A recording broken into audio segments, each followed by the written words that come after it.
ETs are everywhere, and they have been forever. I think astrology was brought to us by the ETs because the system is so advanced and so airtight, and nobody knew how to execute a chart and do the mathematics back when it was first found. It is so unbelievably mathematical, astrology. Now we push a button. You don't need to know any math at all. But back then, for them to actually figure out the movement of the planets and know the personality types and be able to determine a matrix that I can look at your chart and go, oh, Cancer moon, Sun Cancer moon in Taurus, Saturn in Taurus, he's so calm, and I would never have to meet you to know that. So for having that capacity brought to us by ETs in the past, and they continued to watch, and there is a host of angels, and you all have guardian angels. No one here is alone. Write it down. No one. In this entire universe, we are being watched and held and loved. And by the way, you're in a classroom. Now, if you can't remember what your assignment was, it's hard to get high grades and evolve. So back to your question. Evolution is a choice.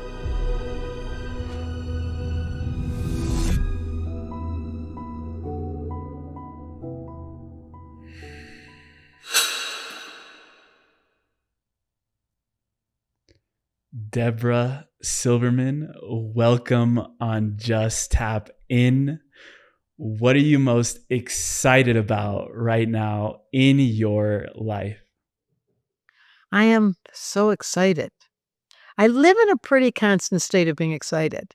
So it's specific in this moment that I have a new book coming out April 8th. So much of my life force for the last few years was writing it and getting the publishers and then getting the schedule. And now we're ready to take it out to you, to this family of ours that lives on planet Earth. The book is called I Don't Believe in Astrology. It's the funniest title.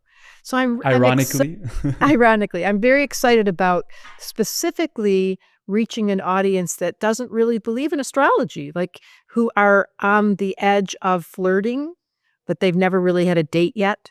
And I would love to be the very first date that says, that was the best date. I want more. This might be a little bit more than the first date. It might be the night that it all happens. The night that they go home. the night they meet the parents. Because we really love to go deep on this show. And just to start off, I know that, just a few years back, you were with a friend in Hawaii and you decided to take mushrooms for the first time. And in that, you heard a voice that said... Oh my goodness, he went right to the core. I love how you're doing this. Yes, keep going. You heard a voice that said the planet was going through an initiation over the next 100 years about the emotional body. I would love to start there and what you have seen unfolding in this great initiation and what is happening on the planet right now. That's so funny. It's in your chart. You're a secret keeper, but better than that, you're a detective. Like you sneak in and you find things that no one else sees. So you started right off the top. It was longer than a couple of years ago when that occurred. And I don't think anyone can doubt emotionally as a collective, we are going through an initiation. What does that mean? In times of old, we were face to face with parts of us that were being trained by higher ascended teachers who had been through the other side. In our society now, we don't have those elders. We don't have the culture we sit and tried, and we go through an initiation and it's identified, and there's marks on your skin, or there's a signature that your name changes. Something was radical in those eras where we would watch the individual go through an initiation, come back a different person on the other side, and the world would be different.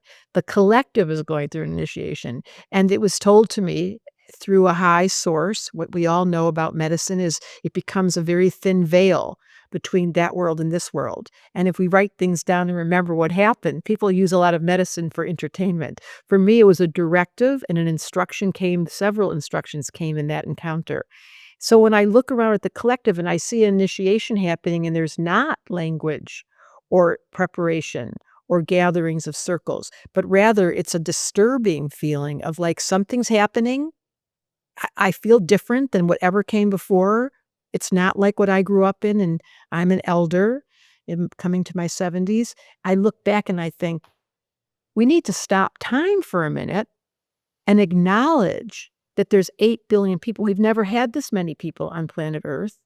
Nor have we ever had an era where the ETs came in and the AIs came in and all these short little abbreviations that never, ever has there been conscious reference to AI or to ETs. So there's this radical introduction of an initiation, a new era, but there's no practices put in place, although people are doing so, to our credit. Medicine and ayahuasca and knowing about the gene keys and the Enneagram and human design and astrology, and we're getting the codes, but it's not with the focus of compassion for how difficult this is. Hmm. I've also heard you say that we're all midwives for the next generation of what's about to happen for our children's children. But there I'm asking also, is there a hint as to what we're being initiated into? That's such a great question. So let's do both. Let's bridge the first one, which was profound, to the second one. If we had understanding of astrology as part of the nomenclature, it was the way that we all thought, we would know that 2025 is the entrance and 2026 is the downhill movement through 2030, that we were in an astrological adjustment that only happens in one case once every 250 years. Pluto returns to Aquarius once every 144 years. All the outer planets, every one of them, next year, 2026, they are all going to change signs. So when you ask what will it be like, the simple answer is, if you think back to when these things arrived, I found it interesting. I found out yesterday that when Pluto entered Aquarius, the chat, what's it called? The AI chat, A chat whatever, GPT. it arrived the same day. Oh. The first time Pluto went into Aquarius, that arrived. So to answer your question, what is the next generation and how do we describe the distinction between this one? AI, us sitting here with headsets on inside of a computer in cyberspace with a whole bunch of metal that we have no idea how that thing works. But we pushed a button and here we are together.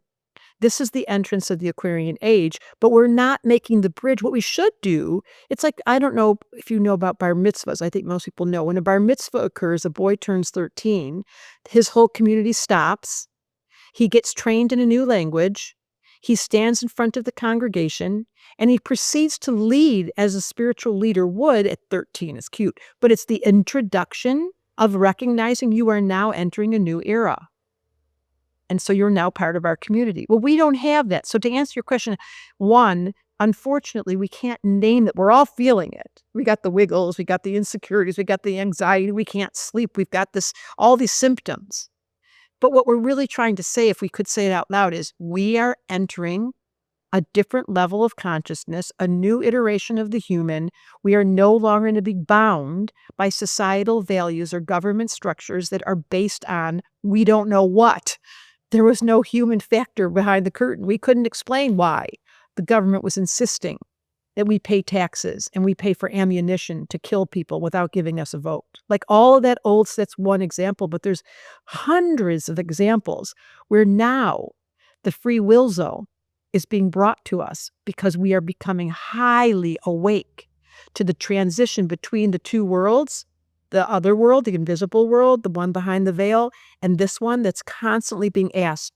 And as a result of that, we are now being introduced to our responsibility as sacred walkers on earth. Like I really see this in you.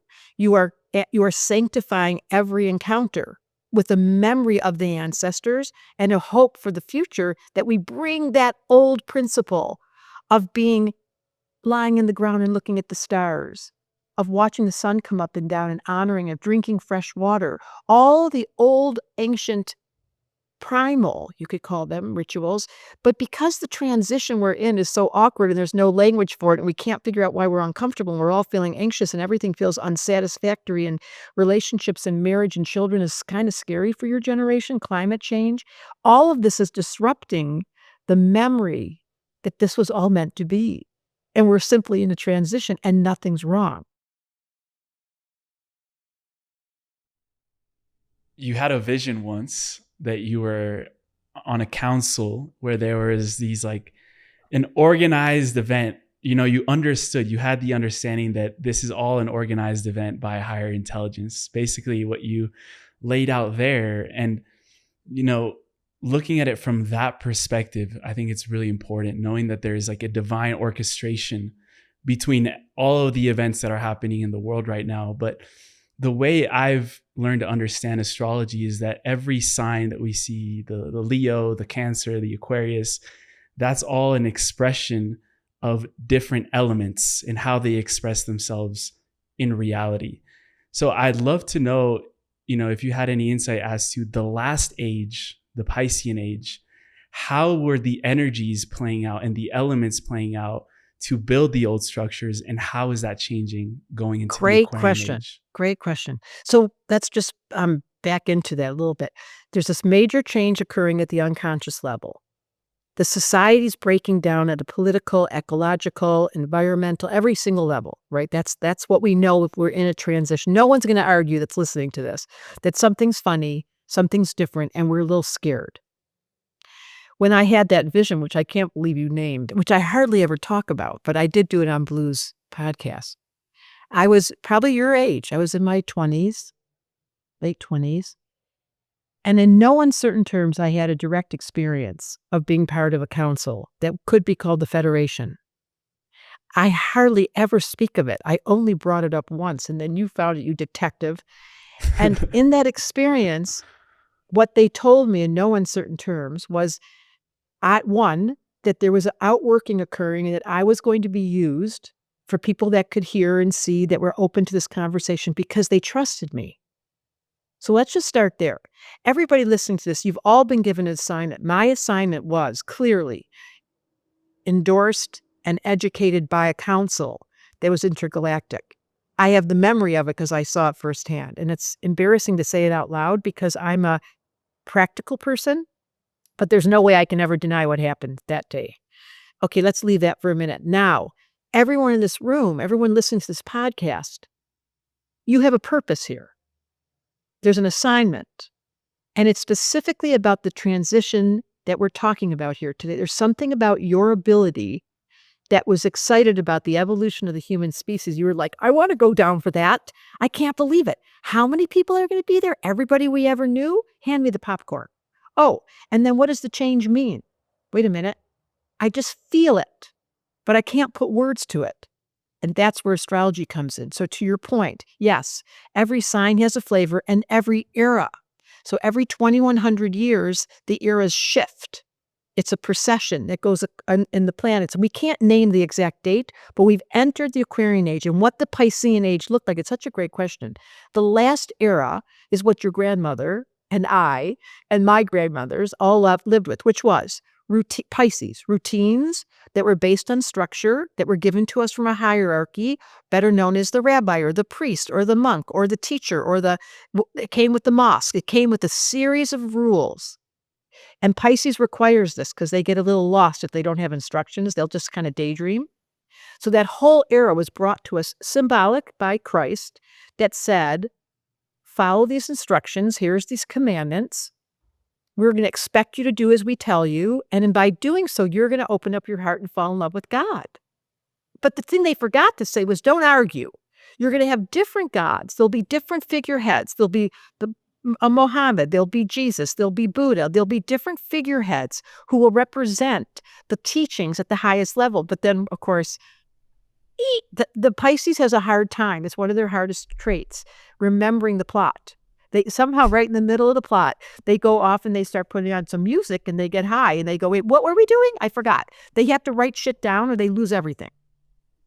So it's what happened to us. We had a very, unfortunately, unfulfilling Pisces era where we did get the greatest masters that showed up in the last 2,000 years. But for some reason, the collective ability, and this is what my first book is about, the human design, the nature of the human operating system has a very limited capacity to be kind, to be generous, to be calm, to be emotionally stable. We're built for a lot of crazy unconscious percolations that make us nervous, anxious, scared, jealous, envious, comparison. We have a very funny inner system that prevents that very beautiful practice that they all taught us, which was love God first.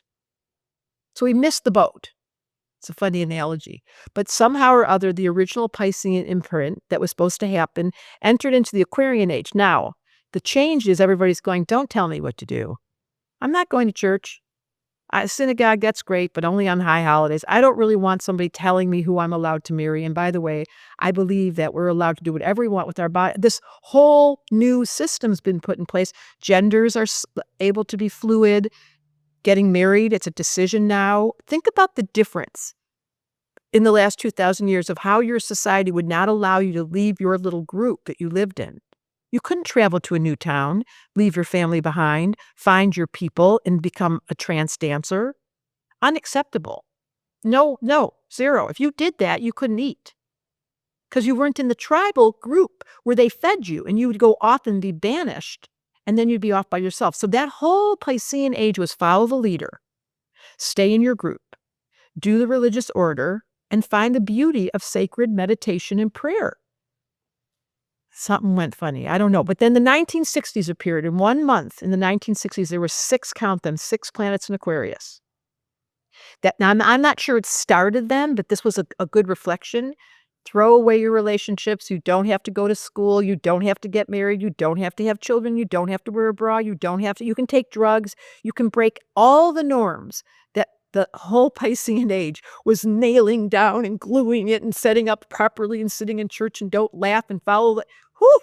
That thing popped. So now we're in a new era called I care more about individuality and uniqueness and getting outside the box and doing it with my whole group. All the trance dancers, all the yogis, all the ayahuasca journeyers, all the podcast hosts, there's now groups of people that have stood away from their country, their family, their old lockdown system, and they're freer. And then it's confusion because when your mom hears the story about you not getting married and not having a kid, I have so many friends that have this going on with their children, or they're in these relationships where there's so many different words, the polyamorous, and all these things are Aquarian. You don't have to do what the old system was. And that's very disturbing for those of us that came before.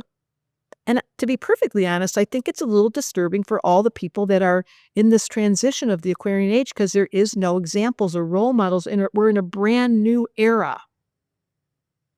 So the question you're asking is, each sign, which is what I love about astrology, brings comfort. Like for you as a Cancer with Moon in Taurus, you need very repetitive, consistent, calm people around that you can rely on, who are trustworthy, that you're committed to, and you super glue yourself. You're like in the mafia. Then you glue yourself to them. If someone said to you, no, we're going to go to lots of parties and be rinky-dinky and we're going to have lots of friends and we're going to change it all up, you'd be like, don't call me back. Like, because you've got such a high value for stable, deep, quiet. So knowing that about your Cancer, cute, beautiful being, I would never introduce you to a wild, energetic. But in this society right now, we don't have language to distinguish what is it that you need to prepare yourself for this transition so you can be in your happy genius zone. Well, that's what astrology does. It gives you back to you, because I'm telling you, the transition that's going to happen in 2026 to 2030 is not going to be easy. Someone has to say it. Hello, beautiful family. Quick one today. I just wanted to take a moment to thank each and every one of you that have subscribed to this channel. Your subscription means more than you know. Even though it's free, what you're doing is you're empowering a whole channel to be able to do this every single day and continue showing up in the way that we can with all of our resources on hand. Thank you for contributing to the growth of this channel, for sharing it with the people that you love, for creating a conscious movement of individuals that are seeking the sovereignty and the divinity of their soul. This is why we're here. And if you haven't already and you're enjoying this content, I invite you now to look below on that little button that says subscribe and welcome you properly to this community. Thank you for being here. Thank you for being who you are and being pure love and radiating that with everyone that you see. Back to the episode. And I think what a lot of us are also seeking there is that sense of direction, of, pointing towards something while all of these changes and chaos is going on. And I think that's where the shortcut to enlightenment, the North Node, comes in. If you want to highlight in someone's chart when they go and they find the North Node, what is that telling them about the direction of their life? Okay, I just want to know how much research you did before this interview. In terms of what? How Time? did you know all my language? I mean, it's funny to hear you talk. It's like you're in my back pocket, like you're in my closet. Okay, the North Node, I made that up. The North Node is the shortcut to I'm enlightenment. telepathic. And did you know that yours is in Virgo? Yes, my North Node. It's so obvious right here. So what you're asking, what is the directive? How do I keep my attention focused? How do I prepare and be in the process of being the midwife? The midwives are the ones who are in the middle of a crisis, so it seems. The world is uncomfortable. There's a birth going on. I always use this analogy. Everyone's scared and they're on the edge of their seat and something's wrong. It really looks wrong when a woman's giving birth. It looks wrong the minute she gets pregnant and starts throwing up. If you didn't know better, you'd think something was wrong. So this is the question of the day. If you assume that you're listening to this, first thing we addressed was, what am I supposed to be doing? It's a very important question. How do I be myself and my genius so I can facilitate my role? And I'm in the middle of a transition that everybody signed up to be here because they couldn't wait to see what we were going to do. And you had a specific job, and one of the clues was your North Node. There are many clues in astrology, but let's start there. If you knew what your North Node was, and it's a mathematical equation based on the moon, so it's not a planet. It has to go be looked up to be found. If you knew what it was, and your soul was like we're watching yours, so interested in helping our family. Like who in this room, who listening to this on this cyberspace is not feeling the desire to help? Because we really need the helpers. And if you're a helper, you want to evolve. And you want to evolve because the more refinement in your consciousness of discerning your job, your role, the timing, the purpose, and you can fulfill, and that's how I got invited to sit at that table, is I am so committed to helping you, to helping my family. I'm not kidding. This is all I think about. I think it's true of you too. Isn't it? Yeah. Yeah. It's so beautiful. You're Cancer, Taurus. All we want to do is help you. But if you are a victim to what is occurring in the middle of this birthing process, and you're stressing because you're confused, and so you should be, or you're vulnerable because you feel lonely, or you're really insecure because you don't know the answer, so you feel kind of useless. All of that is grist for the mill. All of that is where your soul and your higher self and your little angels that watch you, they're like, oh, she's uncomfortable. Oh, he's uncomfortable. We've got their attention. Now, what an elder would say is there's old-fashioned values, and every midwife will tell you this. Calm down. You're so good at this. Take a breath.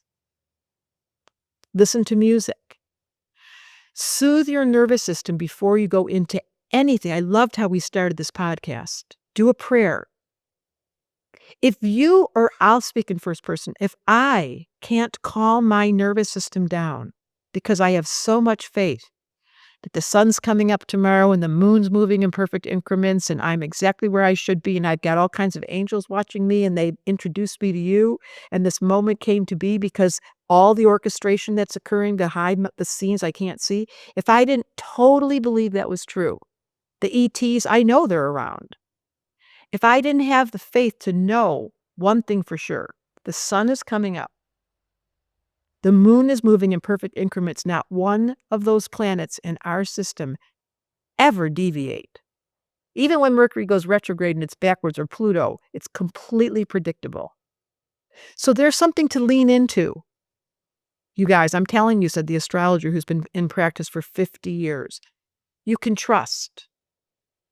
However, your mind is going to argue with me and your emotional body does not believe me. And you've got a million situations going on that are so disruptive. So the question is, how do I come home? And I have to admit, I'm scared. You got to start with the honesty. I'm scared. You know how many years I was neurotic? We have to talk about that. You didn't look up that, did you? I was neurotic. I had broken relationships. I have people who got mad at me and reacted. I had companies that went wrong. I've had so many things that go wrong. My father was in prison. My brother was on heroin. I had so much trauma. And somewhere in the middle of that story, I always knew when no one was looking that I was being watched. It was being organized. There was a design occurring. And then I found astrology at the sweet age of 20. I was like, this is the coolest game in town. It's so simple. I teach it like a fourth grader. It's not difficult.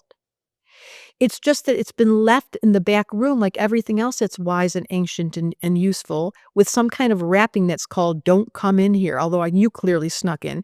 It used to be in sacred rooms. There was never women allowed to be astrologers, ever. They weren't allowed in the king's chambers, ever. This is the first time in history. It was always, I just heard that it was, I love this. I listened to a podcast and I found out that Kepler, who was an astronomer, who worked for the king at the time, was an astrologer. And his mastery was figuring out where the planets all moved in order. And that's what he gave to us. It was like in the 15th century. So just so you all know, these planets, my best friends, I'd love to introduce you to them. It's what I do in my school. They are completely teachers to remind us of our function of being on Earth as a human with a funny little personality. Raise your hand if you have an ego. Oh, look, everyone's raising their hand. Okay, that's what I want to speak to. Through the doorway of your ego, he will become the chaperone to your soul. But we've got to get to know your ego. We've got to get to know your personality. We've got to get to know your chart so I can remind you what you promised to do this life. I also heard you teach how much our rising sign is related to the soul. So are the other planets kind of making up our ego, and then the rising gives us an indication of the You're soul? so good. So you went straight to the North Node, which I thought was so interesting because that's not till the third class, but you went straight there. The North Node is the shortcut to enlightenment. It's kind of the cheater's version. If you wanted to not learn astrology, but just go study your North Node, it would really serve you in the quest of what we're talking about, the evolution of your character. The North Node is a secret. The rising sign is not a secret. It's based on the moment of your birth, and yours is Sagittarius. I think you know this. Same as blue, Yeah. by the way. And it describes a soul. Think about it. The word rising sign or the ascendant is the same word. They use two words for that particular item because we keep forgetting we're rising into it. We're ascending. It's our higher self. So if we put your whole chart away and just worked with your rising sign and your North Node, you would have got the shortcut version. And in your case, your rising sign Sagittarius is a seeker. And this is the part of you that's wild. It's very different than your ego. Your ego is very gentle and quiet, sun in Cancer, moon in Taurus, very respectful and always creating sacred space. Sad, just like, shut up. Enough with that spiritual shit. Let's go have some fun. Are we going outside soon? What do you keep talking for? Can you feel that split? Yes. There's like two sides. Exactly. It's a ping pong match for you. So that's what you get to learn. And then my job is to say, Emilio, your truest self is your Sag, which means loud and blunt and rude at times and laughing when you're not supposed to and taking risks and spending money and eating too much and everything your Taurus tells you not to do.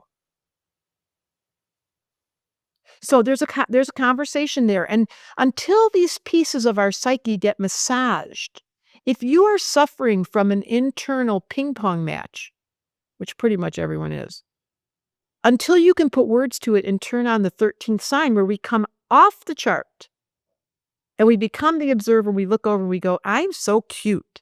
I'm this little Jewish lady going towards 70. I'm a little astrologer sitting in front of this very handsome podcast host, and I don't know how I got here. Like, the observer's funny and it's very neutral.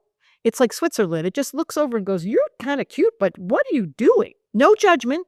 Just curious observation. That is the doorway in all of my life's work. So when my observer kicked in, I remember this. I was living in Vancouver and I was having a fight with my landlord at the time. I had an office and a sensory deprivation tank That's where I worked, in a sensory deprivation office. That was so crazy. I had an astrology. Anyways, the guy was mad at me and I got all riled up. This was the first time I'd ever seen my observer live time. And right when because I have a temper, not bad, but I've definitely got fire, as you can see. As soon as I thought I could feel it, my observer kicked in. And I went, now why are you fighting with him? You're never going to win the fight. And by the way, it's too hot right now to have a conversation. You're about to hit him. So instead, my observer kicked in. I went, you know what? Can we talk about this later? Because this is not a good time. And then I got to revisit the conversation and I got to see it from his point of view. And we actually created a peaceful conclusion and it changed. That observer position in the moment of a heated argument, when you're really feeling mad at yourself, when you're repeating your internal dialogue and repeating it when you look in the mirror and you're saying it, then the observer kicks in and goes, you're saying that again? Are you really talking to yourself like that? No judgments. It's not the critic that we all have. This is a different voice. And this is the freedom that this era, this initiation the collective is going into. If we had the means to take a breath, as we did when we started, a deep breath, let's do it. And then just breathe out calm. Yes. And we could actually stop time from moment to moment when it's required and take a breath. And return the sacred energy into the space, which you are masterful of. That's going to allow you, us, me, to be the midwives, what would that be called? Mid-husbands, to sit in crisis in this big transition we're in. And it's just beginning. With calm. Because you know where the off button is. And you know the free will button's right next to it. You've also said that the evolution is our free will button. So is that saying that we have the choice or not to evolve? And we might not necessarily do that in this lifetime? The whole species might not really do it. I mean, it's a very scary moment. Yes, there's absolute free will at this moment. And why the ETs have become a big popular conversation, and Dr. Stephen Greer was on my podcast. The best podcast I ever did was with him. Because we went into a zone like what we're doing now. And I did the research like you've done with me. ETs are everywhere, and they have been forever. By the way, I think astrology was, here's a secret, I think astrology was brought to us by the ETs because the system is so advanced and so airtight. And nobody knew how to execute a chart and do the mathematics back when it was first found until it is so unbelievably mathematical, astrology. Now we push a button. You don't need to know any math at all. But back then, for them to actually figure out the movement of the planets and know the personality types and be able to determine a matrix that I can look at your chart and go, oh, Cancer moon, Sun, Cancer moon in Taurus, Saturn in Taurus. He's so calm. And I would never have to meet you to know that. So for having that capacity brought to us by ETs in the past, and they continued to watch, and there is a host of angels, and you all have guardian angels. No one here is alone. Write it down. No one in this entire universe is alone inside this planet. We are being watched and held and loved. And by the way, you're in a classroom. Now, if you can't remember what your assignment was, it's hard to get high grades and evolve. So back to your question. Evolution is a choice. Some of you are flirting with it. You're listening to his podcast. You're so interested in all the new age. You're taking little medicine here and there. You're giving yourself permission to learn your Enneagram, and you're doing those divination cards. This is all so big right now. That's the initiation we're in. At the deepest level where you live, Emilio, at the deeper level, when your eyes are closed and you're alone, and you go into meditation, but you can't do it, because your internal dialogue is too noisy, because your nervous system's too jacked up, because you had too much coffee, because you're feeling really sad because you just broke up, that emotional content has no right to interrupt home base. You have an ability, if you're in the 13th sign, to say, oh my God, I'm a wreck. I learned this from calling my best friend. I would call her and I would say, I love this story. I have a best friend who I talk to every day. It's been almost 40 years. We never miss a call. Her poor husband. Guess who it is? Debra. Anyways, I called her one day and I said, I can swear. I won't get paid. Of course, all you want. Okay, so yeah, sad rising, of course. So I got on the phone and I said to her, I'm so fucked up. And then we started talking about it. Now, she didn't do what everyone else does. No, you're not, Debra. You're so amazing. No, she said, you are really fucked up. And the value of that kind of friendship or that kind of truth to oneself is what allows evolution to occur. You have to, the first stop you have to start with is stopping and saying, you know what?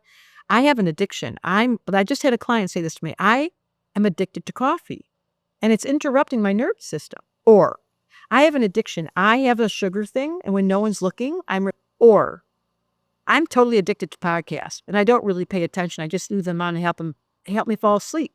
Like, these are clues that your evolution is being diluted because the free will button to not have the coffee, to not have the sugar, to not turn on social media, you can't find it. Without the free will button, there is no evolution. Ooh. That was good. Letting that sink in. So I'm going to ask you, do you feel like you're operating in a free will zone? I think for most of the time, yes. And I was just coming back from a Dr. Joe Dispenza retreat, and he teaches a lot of this knowledge around the brain is the record of the past. So if we every day we're thinking the same thoughts that we thought yesterday, we're basically living out a program. And you're talking about this in your new book as well, of like the default mode network of the brain. And if we can't break that, then the free will button is hidden. Like, we can't see where it is. So unless we uncover these programs, we're not able to use our free will in any way, shape, or form. And that brings us to the transitions that are happening in 2025, 2026, 27. That old familiar, you asked what the Piscean Age was. It was familiarity. It was comfort and repetition. If you think of Buddhism, they eat the same foods in Nepal. They have the same prayers. They do the same chants. If you think of Judaism, they open the same Torah. For 3,000 years, they read the same chapter over and over again. And when you go to the Muhammad, they do the same prostration over and over. This is the Piscean Age of familiar, repetitive behavior, to your point, where the mind is bought into a very comfortable repetition and it doesn't require any. That is not the Aquarian Age. Now we are in the zone where we're like, well, okay, let me figure out what I should eat, what supplements I should be taking. Let me figure out what my chart says. Let me figure out and this is very healthy. We are now entering, but it's radically different.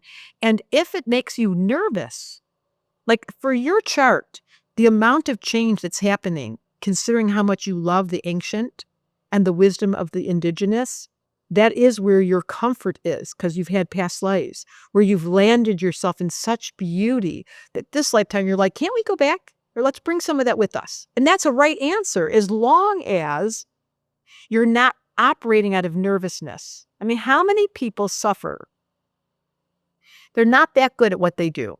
They're not really making that much money. They're not really that. They don't really love their job. They're in a relationship and they love that person, but it isn't the sparks it started with. I mean, it's just read everybody in the room. They have a real feeling they're going to be alone this life, and they're really dealing with loneliness. Or they have all these kids that really don't relate to them anymore, and they're getting farther and further away from their children. And there's so many human nature storylines. But there's one part of us that's timeless, that lives in the middle of our heart, that makes us cry when we hear music, that makes us want to evolve, desperately want to be of value to God, because we remember, here's the deal, you guys. It's such a privilege being alive. It's so crazy that this machine that we're in, this temple we live in, is perfect. My heart's beating exactly right.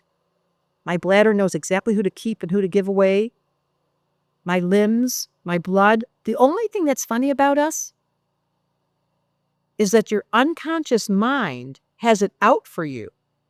And it's giving you stories that aren't always true until the observer becomes aware and you get to say to yourself, you know, I really know that I love fill in the blank. I love music and I can't live without it. I really know that I have to exercise. This is the distinction in astrology. If you have a lot of water in your chart, like you do, you have to have quiet, you have to have meditation, you have to have stillness, and you have to have comfort.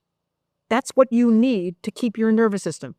If you're like me and you have lots of air in your chart, you need change and you need people and you need communication and you need to write and you need to read. You need to get books and you need to be able to underline them and outline them and take classes. And you're constantly finding your mind tickled. If you have a lot of earth in your chart, you love to work. You're probably not staying that long for this podcast because it's too long, not enough results. You need money, you need results, you need practical indicators that you are being useful. And that satisfies your ego. And if you're fire, you get super excited over nothing. You love watching these podcasts. You want everybody to listen to what you listen to. Listen to this podcast. It was the best. And you get a little too high and a little too drunk and you spend a little too much money. Those are 4 categories that describe personality types. When the observer's on, that's my first book, The Missing Element, which is no astrology. It's just pure elemental. At the highest level, each person listening to this would go, oh, now that you mention it, those are the flavors that exist in me. And there's one of them, the missing element. I'm not very good at being quiet. Or air. That was water. I get scared when I'm quiet. I want to be quiet, but I get distracted. And so I get myself caught in millions of variations. If it's air, I don't usually follow through. I feel bad about myself because I have so many ideas and I have so many relationships, but they don't really work out. Or if it's earth, I stick to things I don't even want to do, but I'm so committed that I get myself into commitments and into promises and responsibility and I'm burdened. Fire. Oh my God, I can't stick to anything. I'm so excited and I just want to keep on learning and I'm going to start something and stop something and then I'm going to go for a run. Okay, there's personality types and my question for everyone listening to this is, you figure out of those 4, which one's missing, because we need to have all 4. It's like wheels on a car. But the sad part to the story is they all operate from a low level or a high level. So water people that don't know how to meditate and be still, they are addictive personality types that are uncomfortable and they feel sad and depressed and they don't know why. Air people are so confused and they have a really hard time doing commitment in relationship. And they talk a lot, but they don't follow through.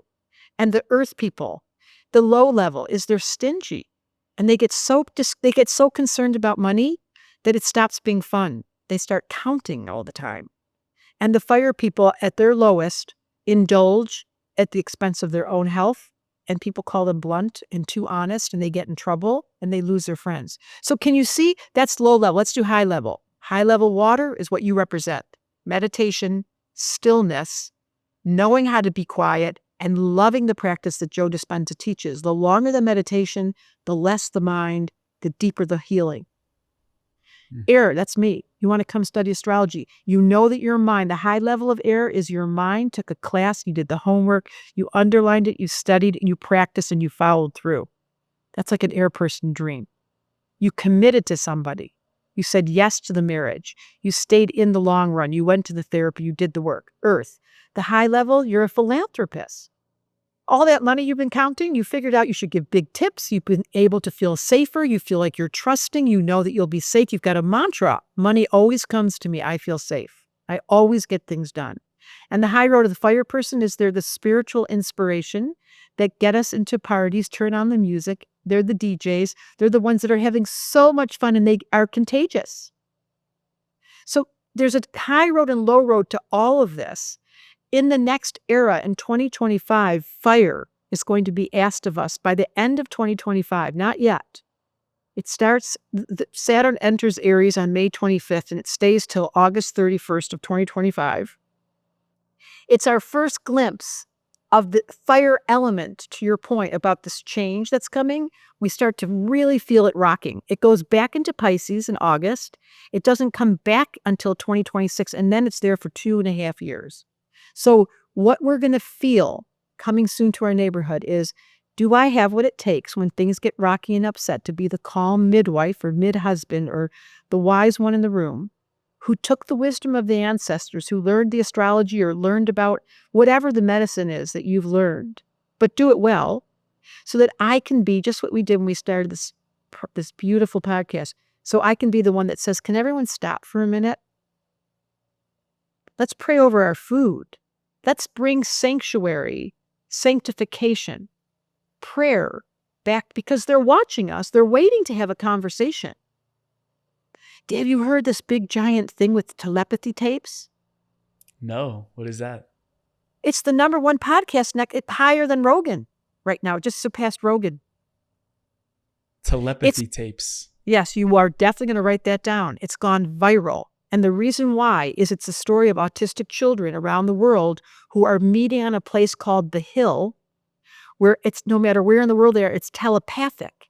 And they're communicating to each other and they're reading their parents' minds and they can hear what we're thinking while they're completely disconnected and nonverbal. And it's introduced, yet again, another version of this initiation we're in, that there's alternate worlds that are occurring in this one that have been here for a long, long time.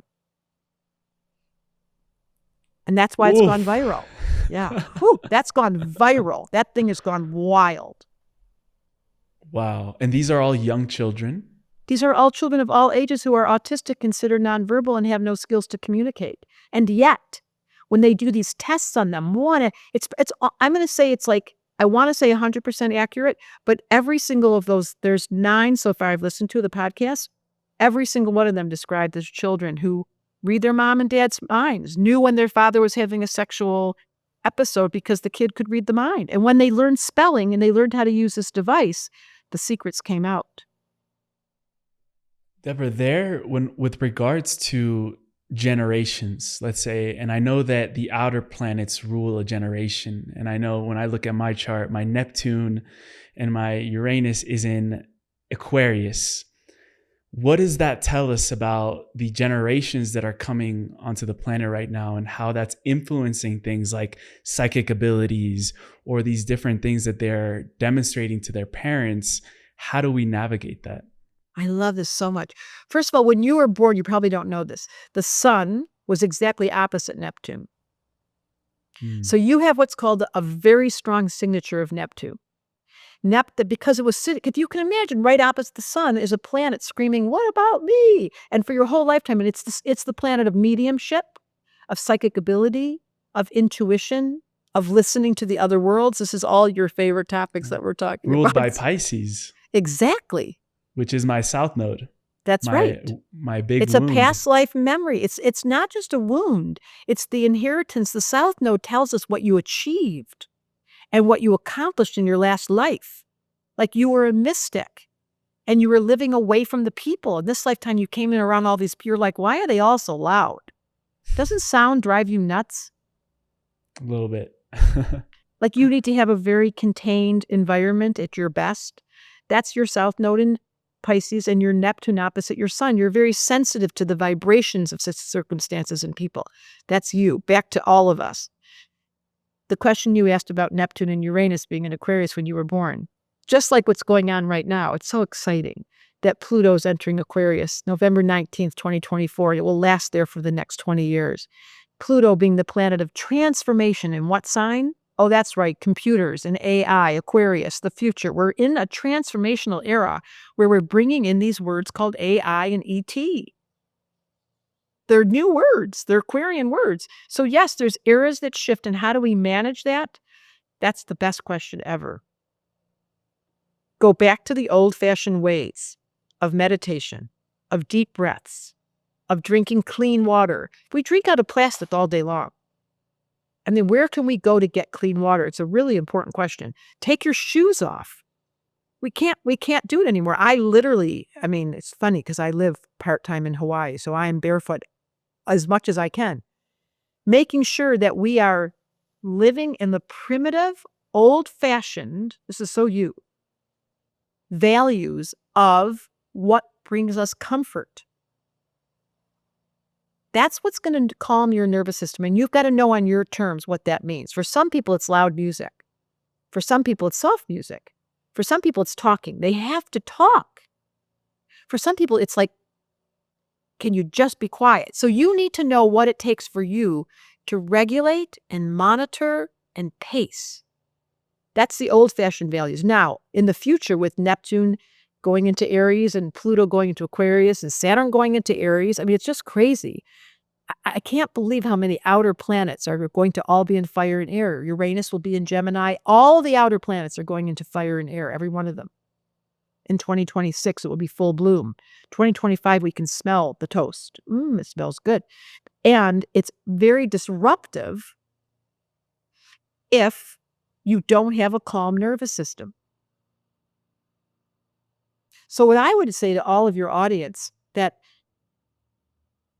your promise to do, see, this is what happens. We get lazy. It's back to that wonderful question you asked about evolution. Why am I so ambitious? Well, I was put on a council with an intergalactic team that told me they trusted me. I then unconsciously, but certainly in my deepest reservoir of my psyche, I signed something and I said, count on me. I will play my role and I will invite others to look at the stars to remember their agreement. And any way that I can help them by teaching it in the most cute little way. I teach it like you enter level 1 and you learn about the elements in your constitution, first class.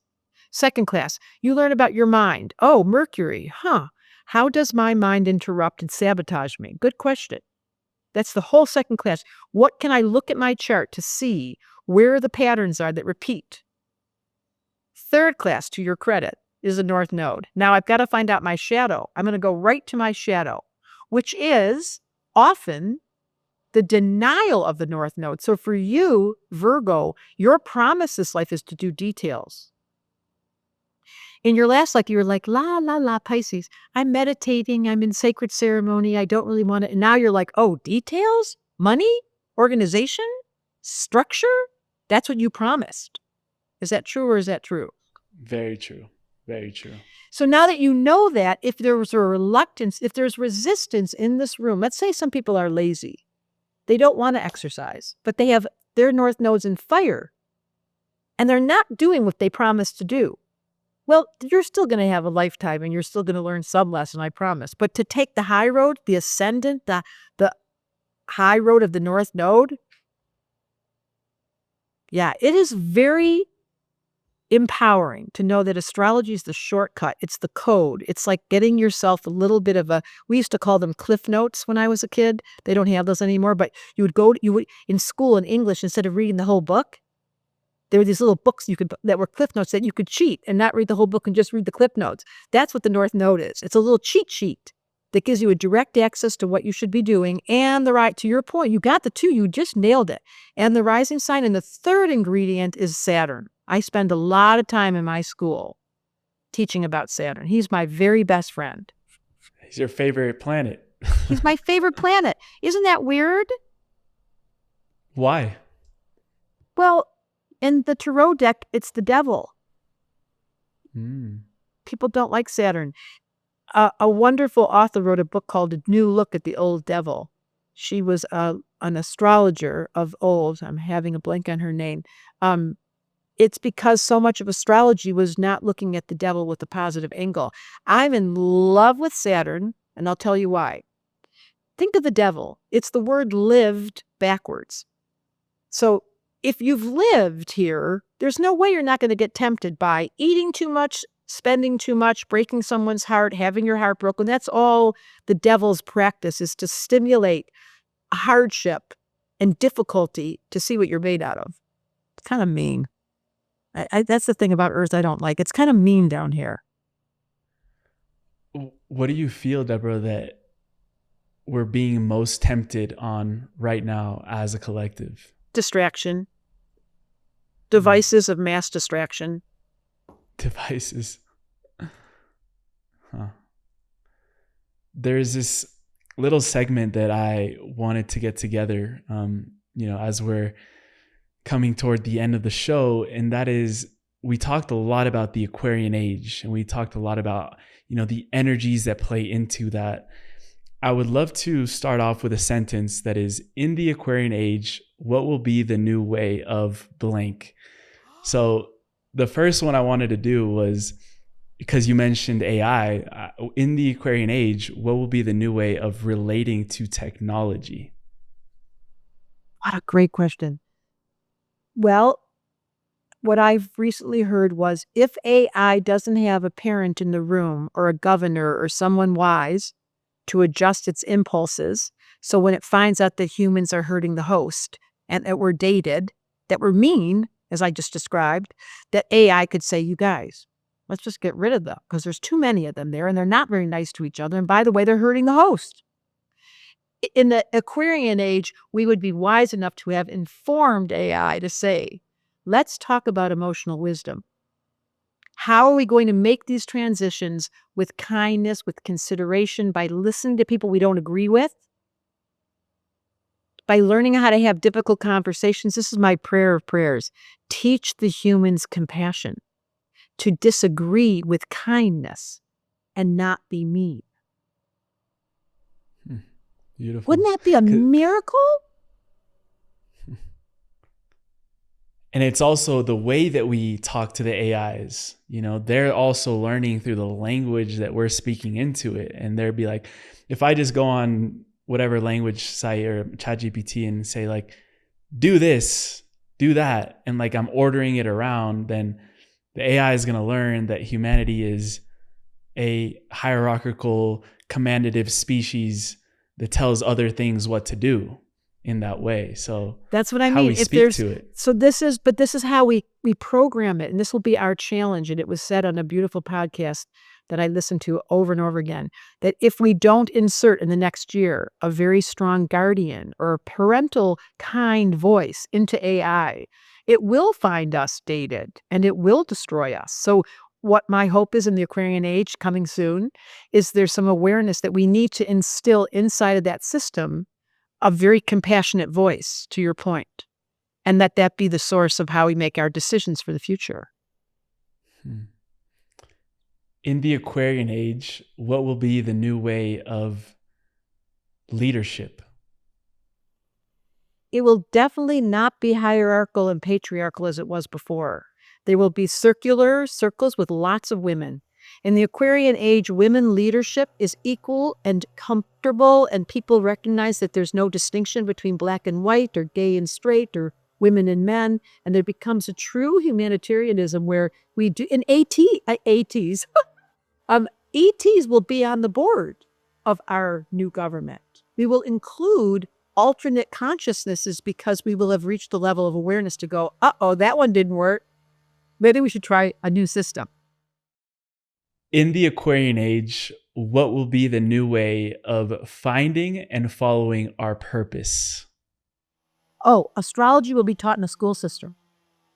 And the parents, when they're born, the midwife and the person that you're giving birth in that family situation, you immediately go to the astrologer and they tell you all about your children's charts. And therefore, people know why they're here or who they are right from the start. Through astrology, where do you look at to extract someone's purpose and like Saturn? Tell them? Saturn is the resource of purpose from an energetic level. It doesn't give you your job description, but it definitely teaches you what you promised to do. And yours is in earth, and you can feel it. Your purpose is to ground us, to let the calm, and mine's in fire. So I'm like I'm constantly getting all excited. My Saturn is in Taurus, right? Earth. Interesting. In the Aquarian age, what will be the new way of doing relationships? Such a great question.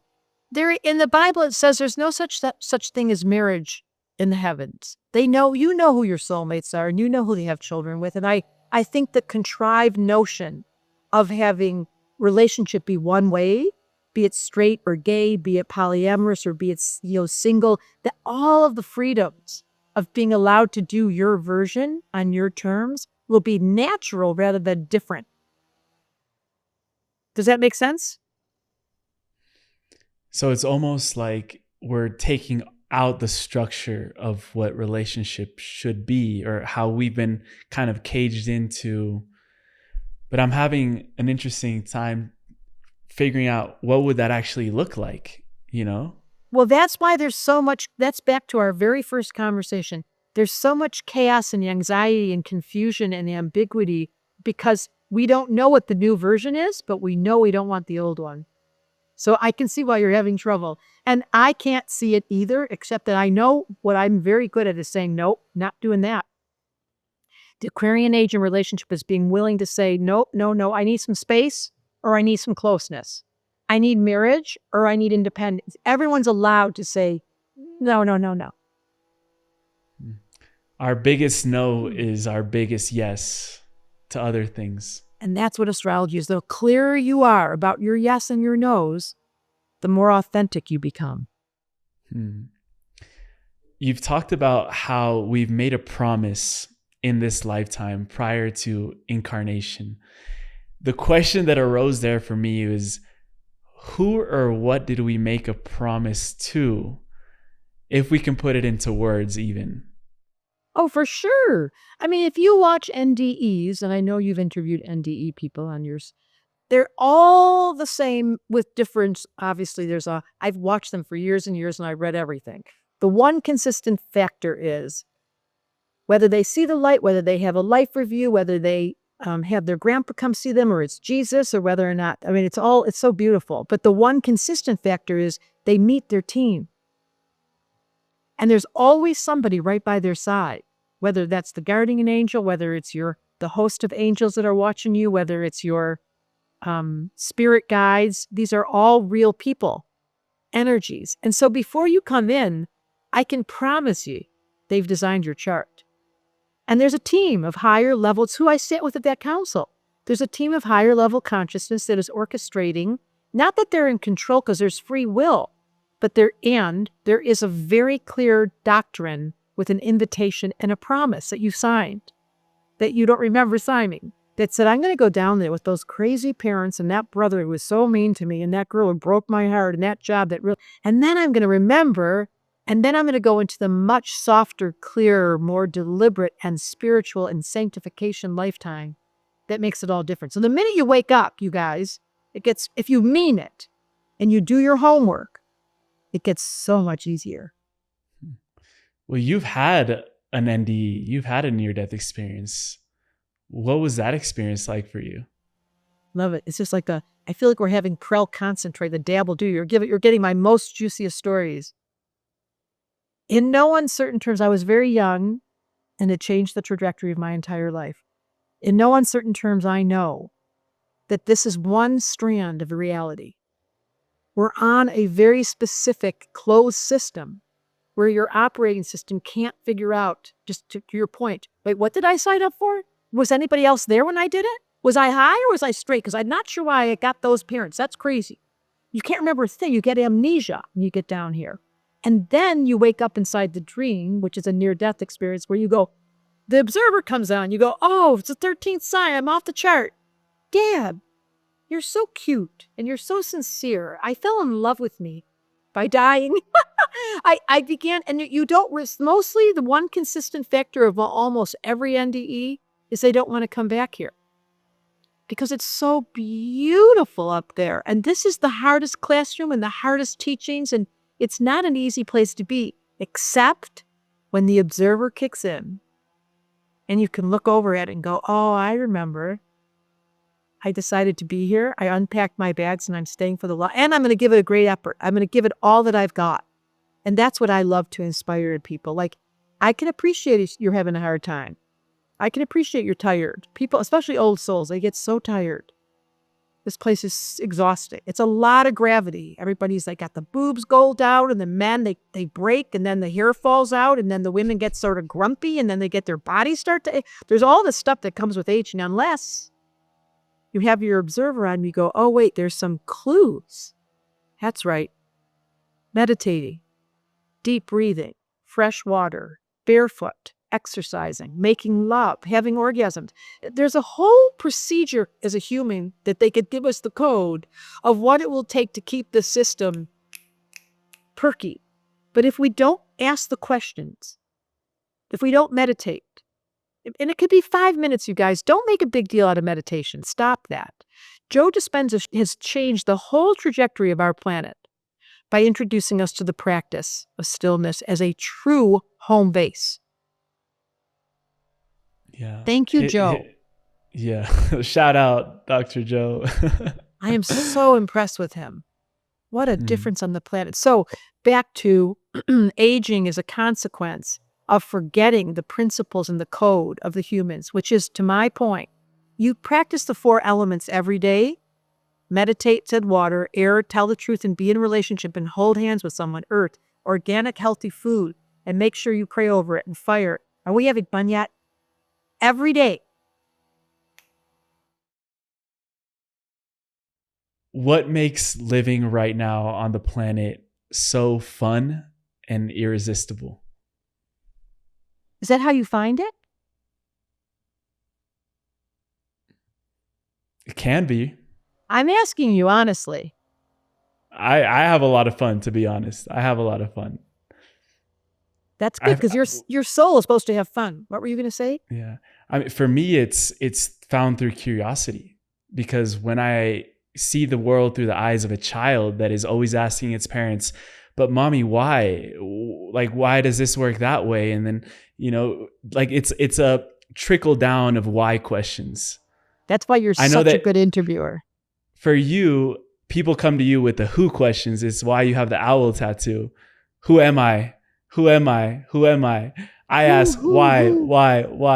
But I think these questions allow us to have fun and make living in whatever moment of humanity irresistible.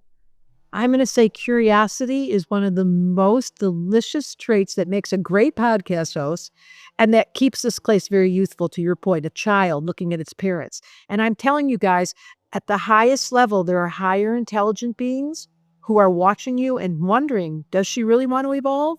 Is he really going to do the work? Will he take the class and study? Will he do the exercise and follow through? Will he eat well and really do it consistently? We're such little rascals, the humans. We're so slippery and we're so noisy. Yeah. What's the latest thing that you've learned about yourself through looking at your chart? It's so funny because I just recently noticed something, that I have a really deep introvert that I was in denial about, that I appear so social because my gift is air, so I can talk and I'm, very nosy and curious and so love people. But what I found out as the years have gone by from my chart is I'm an introvert. It took me so long to figure that. I was like, now I got it. And it gives me permission to say, and all my friends know, don't invite me to the party. I don't care if it's Christmas or it's Thanksgiving or it's New Year's. I stayed home on New. I invited everybody to go to see this big event. And at the very last minute, I gave my ticket away and they were like, no. I was like, I don't want to go. So what in your chart indicates you have the same thing I have. It's the sun in the 8th house. You have it and I have it both. It's the sun in what house it's in describes that house or that arena very brightly because the sun is so influential. So we both have it in the 8th house, which is this house of Scorpio, which means that the desire to be quiet is more interesting than fun and noise. So it's so interesting that you and I both have that. And that was my clue. And because yours is in Cancer, so it's a natural placement. You've got sun in the house of water. It's the 8th house is water, and you're a water sign. So it's most natural for you that you do require deep, intimate contact. But for a Gemini, I was very confused. I thought I was a little playboy. Like, I'm so toyful. I'm so playful. I'm so kid-like. I'm so ridiculous. And then as the years went by, I was like, no, you're not. Like, adjustment, and then it gave me permission to start being my real self. I haven't heard you talk too much about Venus. What can you tell us about, like, right now, entering a new year, people are maybe focused on their relationships, their love. Such a great question. What they're attracting. What I've learned is another secret of mine that you're so good at getting people's secrets. Venus in the end is a mirror. If you look at the symbol of Venus, it's a stick figure. It looks like a mirror. So what happens when you fall in love? You see yourself through the eyes of your lover. And you fall in love with yourself as they fall in love with you. It's kind of a selfish act, falling in love. Like you're more yourself than ever and you're so close. Sorry. So what I would say, falling in love with yourself, which took me so many years, and astrology has been such an ally, is the essence of how to create healthy relationships. Because once you really are truly self-aware, not just with words, but you do know your favorites and your distinctions, and that you do require alone time, and there's no guilt involved and there's no explanations. The more I fall in love with me, the easier it is for me to fall in love with you. And it separates that sticky, codependent old story from the Piscean Age. And it allows real divine relationship, which is soulmate to soulmate. Like, I see you. Namaste. I want to acknowledge you, and I don't need you to do the same for me because guess what? I can see myself. Mm. And what would you say about people that use astrology to look for compatibility with others through their chart? I think it's very real. And Cupid has no eyesight and she doesn't know astrology. She just shoots the thing. She bumps into somebody, you can't believe you just fell in love with that person, and she doesn't know astrology. So it's usually not, you have to take what destiny and fate send to you, because that's what happens. Destiny had brought you your first girlfriend, brought you your dog, brought you your first relationship that you were committed to. All that was destiny. You take that and then you ask the astrologer after, what do you think? Because I promise, I really mean it. Cupid does not know what she's doing. She's just following directions from home office. Like you have karma and fate with certain people. So does astrology play into destiny as well? They're best friends. It's back to the free will button. Once you're in a I encourage everyone in this room to go get a relationship chart. Once you're in the relationship and Cupid did that thing and you signed the papers, now you need to go see an astrologer and say, how can I best serve my partner to be them? And how can I explain to my partner why I do what I do? So we're not conflicted. And the more we accept each other as different entities and we really see the distinction, the more we fall in love. It's so interesting. So yes, astrology and destiny are best friends, but astrology got left out. Astrology, for some reason, destiny has her way with all of us. Astrology is a symptom of someone being conscious enough to say, I need some help. I understand the stars are a good device to give me some navigation. Can you tell me? And I have, by the way, 22 certified astrologers on my site, and I do this thing called matchmaking. Do you know about that? No, I didn't know. So people write to us and say, well, Debra, and I look at your chart and then I matchmake you with an astrologer, because here's the secret. When people are the same, they get along better. When people are opposite, they are attracted, but it doesn't work as well. It can work.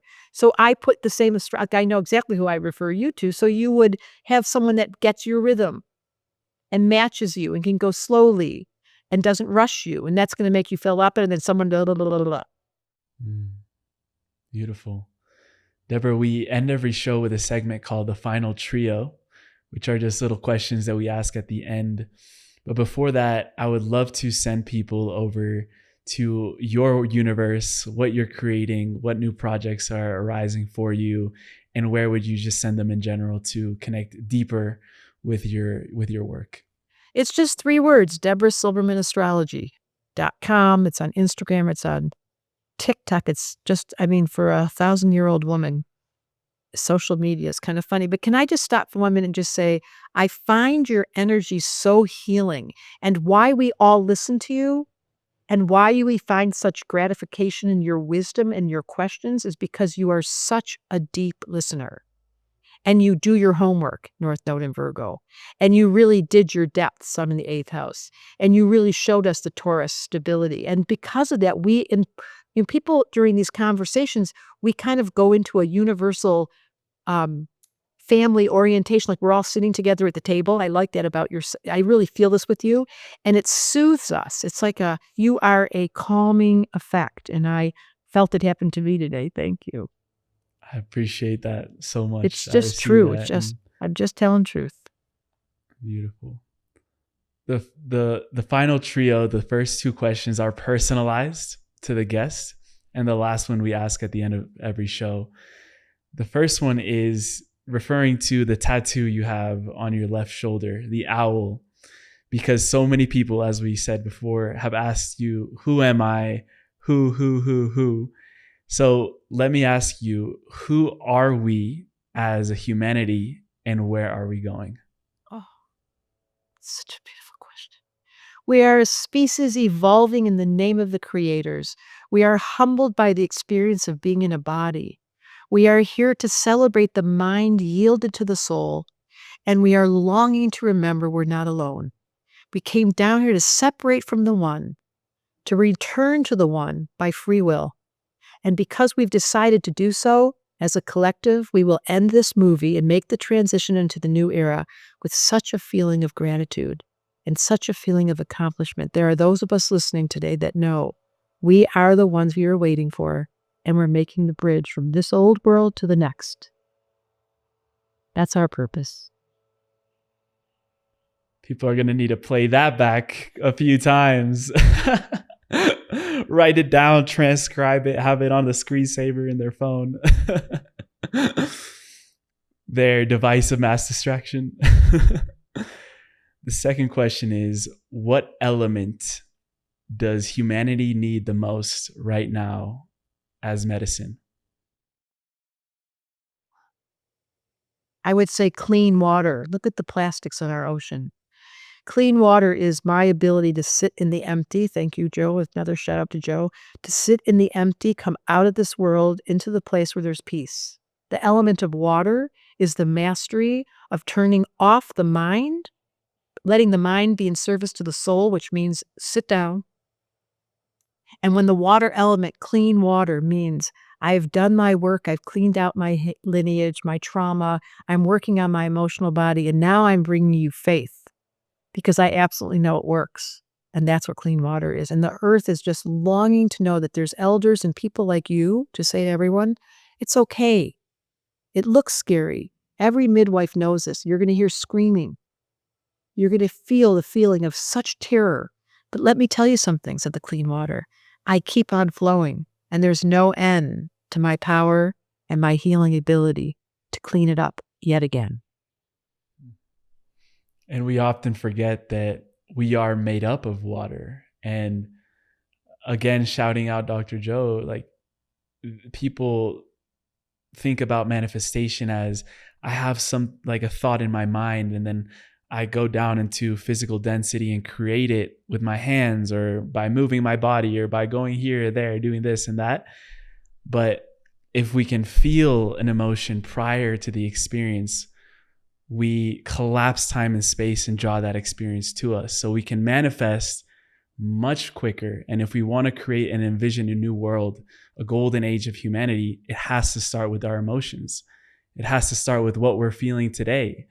Because if we want to feel abundant, if we want to feel joy, if we want to feel all these emotions, in 10 years, we're just separating ourselves from the experience when we can feel that today. Do it and now. Then create it. In my system, that's why water comes first. In astrology, the old system, the esoteric law, everything starts with water, the dream, the meditation, the downloads, the insights. And then the rest, even in the tarot deck, it starts with the high priestess. Number one card in the tarot deck is the high priestess. She's like, shh. Actually, that's not true. It starts with the magician who teaches the four elements. The first card of the tarot deck is the magician saying, learn the four elements. And then that's the one card. And number two is the high priestess. And then she says, after you learn them, shh, quiet. Now sit down and be quiet and listen, and we'll give you direction of how to manifest. Don't manifest without the high priestess sitting inside as your resource. Don't even start without your emotional body being calm. Beautiful. Beautifully said. The last question that we ask at the end of every show, we call it the time capsule question. And it requires us to travel out a little bit into the future, around 15 to 20 years. And the reason I chose out those timeframes is because I believe that's going to be a time when the young generations of today are going to be stepping more into leadership positions around the world. Mm-hmm. And just like any great leader that ever existed or ever came through history, they had great mentors, they had great resources, great teachings reached them, great tools. So you were given the opportunity to leave behind a time capsule for these leaders that they would open then in 15, 20 years down the line when they're ready to really step into an embodied leadership. And when they open your time capsule, they're going to find all of these tools, resources, teachings necessary for them to be the greatest leaders to spearhead into the new humanity that is being birthed right now. So it doesn't have to be necessarily something physical. It could be non-physical. It could be an energy imprint, a frequency, an astrology sign, whatever you can think of. But knowing that when they open this, a lot of healing will come through and a lot of clarity for the future.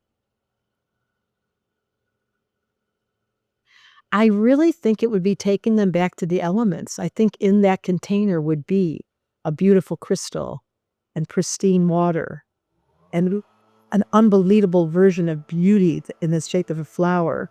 And then the sun, that there would be a symbology of the four elements and just saying one thing that's lasted across all time and will continue to on this plane. This plane of existence is based on the four elements. They would be back in there with their crystal. It'd be beautiful. And there would just be a note to, they know exactly what to, you know exactly what to do. Stop looking. Like at that point, we should have been trained from now till then, your generation, learning this information, the esoteric law, the indigenous, learning about astrology, learning about the gene keys, learning about the Enneagram, study these models. By the time you get there, you'll know which one allowed your nervous system to be calm enough to let the four elements be the resource to bring you to your knowing. Because each person at that point, they will be the leader who knew where to go find that little thing and open it up because they are so being directed by their higher selves. That's what's going to happen. That's a very exciting thought. And that's so Aquarius. It's so Aquarius of you that Neptune opposite your sun, Neptune in Aquarius, that you're in the future looking at how we can prepare and get ready. And my suggestion is, don't forget about the four elements. Don't take your feet off the ground. Don't make, it's like all the simplest practical yum factor. This is so you. You know, I was going to say one last thing, what's funny. I see in you so clearly, said the owl. You've inherited from past lives a deep respect for the earth. It's very obvious that you're a rhythmical, seasoned soul who wants to give us back faith in that same rhythm. And that is one of your inheritances that you brought with you, is a patience and the calm that comes with knowing that all across time, some things remain constant.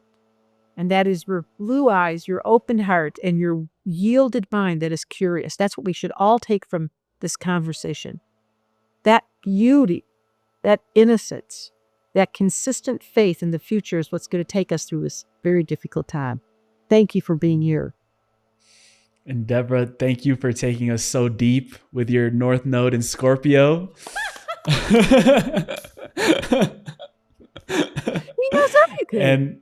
And for utilizing this mystical language of astrology to make everyone around you feel so seen and heard and identified, and connecting them straight back into their heart and what they're meant to do on this earth. It's such an honor to sit in front of such a great teacher and master. You said 50 years practicing this beautiful art, and it shows in the level of wisdom, and we need more elders like you in the world. And that's why it's such a gift to be able to sit down with people like you and create these friendships, bonds, and collaborations for the years to come. I would love to do this again and continue reading together. Thank you so much. Thank you.